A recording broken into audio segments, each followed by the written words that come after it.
All right, I'm here at the NCMR with Mr. Tim Pool, which you famous Occupy streamer. He's a journalist, but that got his chops initially live streaming all types of activism and protests that happened all over the country, different places with the Occupy movement. You can find him at timcast.com. Tim, thanks so much for sitting down with me, man. Yeah, great. It's great to be here. Yeah. So, dude, you're here to do a couple things. You're actually going to be doing a workshop to try to kind of teach new journalism tools to people who maybe don't understand the kind of technology that's available today. So I'll let you just describe what you're here for. It's a combination of methodology and technology. You know, when I got started, I didn't go down to New York because, well, actually I'll back up. I started blogging. I was tweeting the news with Anonymous and internet stuff because this is, you know, I grew up with the internet. Stuff's really interesting to me. When Occupy Wall Street got spread around through Anonymous, there was something I was like, okay, I want to be there. I want to check this out. You know, I'm not a protester. I'm not coming down to, but I like to know things. I have to experience and try and understand so I can make better decisions with, you know, how I view the world. I went down there with just a cell phone. So I used literally what I could afford and what I had. And I started recording videos, taking photos. And then when, you know, the option of live streaming through mobile devices became visible, when I realized, you know, this exists. I had watched streams before I started doing it. And it became, my broadcast from Occupy Wall Street became the key source for many, many news organizations around the world when the park got raided. Yeah. So, and this was 2011. Mm-hmm. You know, throughout the whole past year, I've gone through, you know, the riots in Anaheim. I've been in Spain, Canada, at all these different events, even the political conferences. And I do it all with very, very low-cost technology that still can produce high-definition, you know, beautiful, beautiful television quality broadcasts. Anybody can do this. Mm-hmm. But traditional journalists are still, well, I'll say that they're not technology people. They're journalists. So they're still working with these old systems. And there's room now for the average person who can afford tools for live broadcasting, for high-definition video. And then there's outlets like YouTube and Livestream where they can put it all out there. These tools are readily available, and I'm going to teach people about them. Yeah. Well, I mean, what's also great about that is how much, you know, I think probably I would imagine probably agree of just like how this new technology also, the media was failing, and the mainstream media continues to fail in many, many instances. And maybe you can talk a little bit about that, and how that there really is, you know, while you know a lot of people are posting kitten videos and stuff like that, but the kind of new journalism and stuff that's happening today is filling a void that is very much there and actually needs to be filled. It's really interesting. There's a problem with all communities that when they grow, the larger they grow, they have to adhere to a lower common denominator. So that's why CNN ends up running for the whole day the cruise ship. You know, the only thing they can talk about is the cruise ship right. Because that's something that, hey, at least everybody is interested in hearing a little bit about it. Right. But everyone's not going to be happy. In fact, you know, for the most part, if you look at like a cat video, yeah. Everyone likes a cat video, but no one's really better off for it. So that's the biggest problem we have with the mainstream media is trying to please everyone instead of trying to say this is the important news, whether it affects you personally or not, you need to know about it. But, well, I shouldn't say it's the biggest problem, but there are many, many very big problems, especially with the advertising structure. When I started doing broadcasts down at Occupy Wall Street, I was using Ustream, and Ustream generally runs ads over these live videos. But for all of these, for me, all these videos, they took the ads off. And everyone was kind of like, oh, look, they're supporting, you know, this new media. This is great. But the reality was the advertisers said, we don't want to be affiliated with this. We don't know what's going to happen. We don't want our brand on that.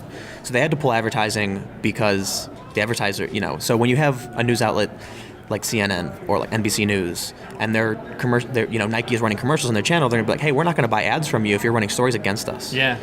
So, you know, and that's why you see a lot of people saying we need public media. Personally, I think we should need more independent media, and with social media and internet, we have that.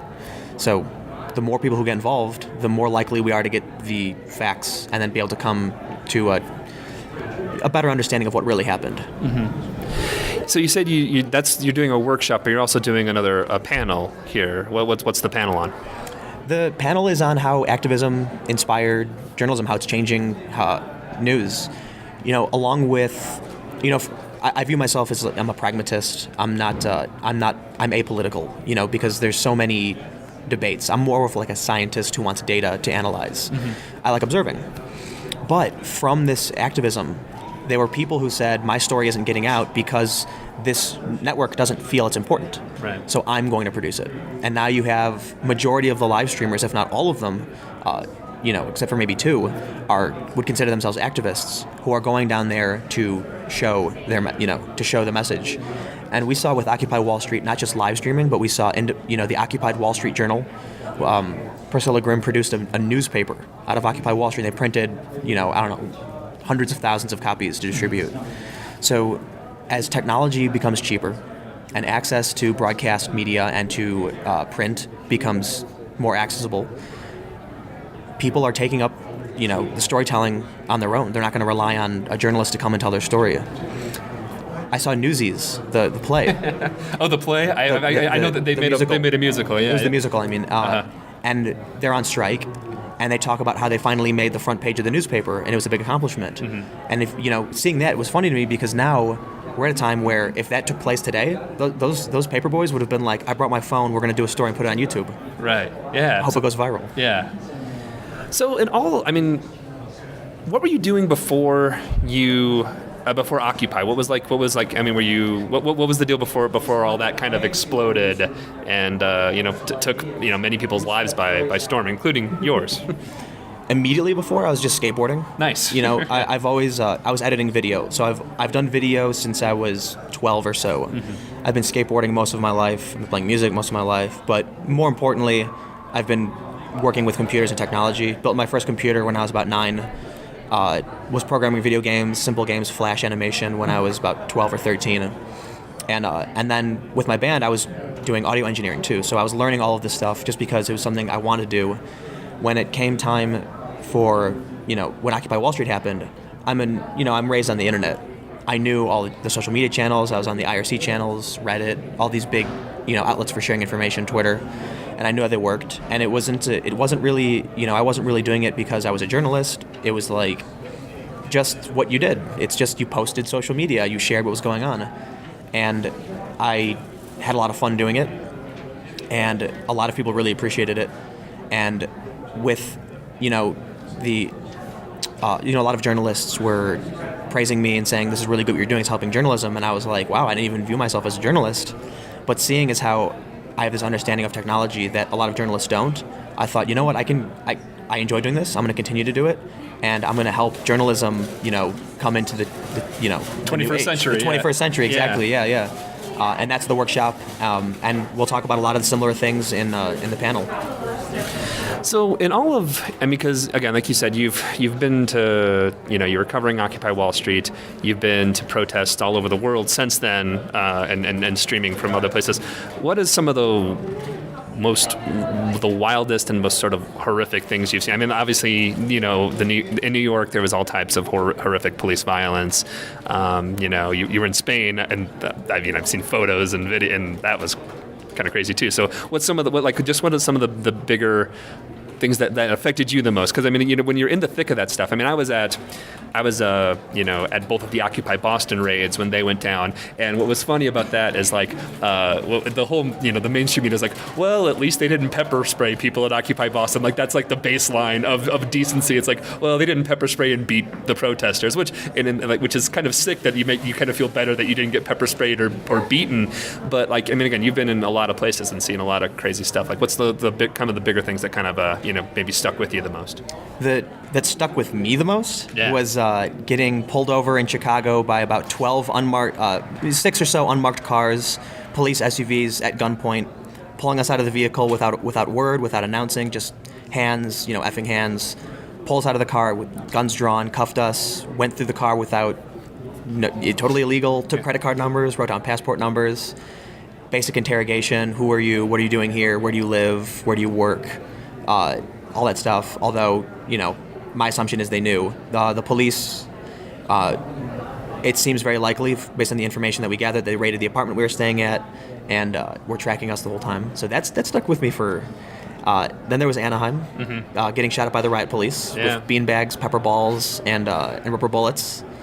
But probably the most brutal thing I've seen was I think it was November 17th, when this kid, they called him Romania, got his head stomped on a planter at Ducati Park, and his face was covered in blood. That's the most gruesome because they knocked his teeth. His teeth they're still kind of really messed up from his face was on a curb and they kicked him. But in Spain, I watched and filmed the police take their baton and they put it under a guy's chin and pull it up, lift him up by his throat with this bar, and it looks like they're trying to kill him, like the amount of force this guy's exerting on this guy's neck. It was terrifying watching that happen.